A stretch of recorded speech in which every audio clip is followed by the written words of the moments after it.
présent.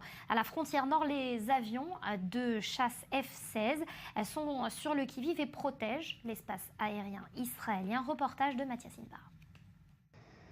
Être toujours en mouvement, la devise de l'escadrille des avions de chasse israéliens F-16 Silon. Le rôle de ces pilotes, protéger la frontière nord et donc opérer contre le Hezbollah au Liban et en Syrie. Nous sommes en charge de l'espace aérien nord. Nous serons donc les premiers à intervenir pour répondre à tout incident dans ce secteur, mais pas seulement. Israël ne permettra en aucun cas à un objet ennemi de franchir notre espace aérien. Le F-16 s'est frappé, s'est intercepté, de jour comme de nuit.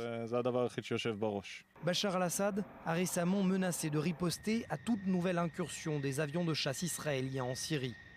Une menace prise au sérieux par ses pilotes, mais pas de quoi les empêcher de partir en mission. Nous n'avons pas été formés pour piloter sur des simulateurs. Nous devons mener nos opérations du mieux que nous pouvons, y compris si dans certains cas, nous prenons en compte ce facteur risque qui existe. Ce que nous voyons à travers ce casque, c'est la réussite de notre mission. Mieux vaut ne pas se sentir en danger. Cela pourrait mettre en péril justement cette opération. Ces deux F-16 derrière moi s'apprêtent à réaliser un vol d'entraînement. La complexité à cette frontière nord pour ces pilotes de chasse, c'est d'être opérationnel 365 jours par an.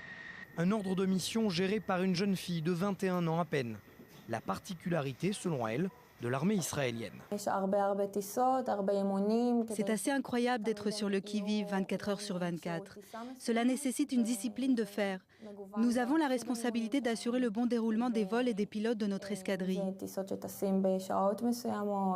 Mais la vie d'une escadrille ne dépend pas seulement des pilotes. Les techniciens doivent permettre à ces avions de chasse de voler à n'importe quel moment. C'est le rôle du major Itzik et de ses hommes. C'est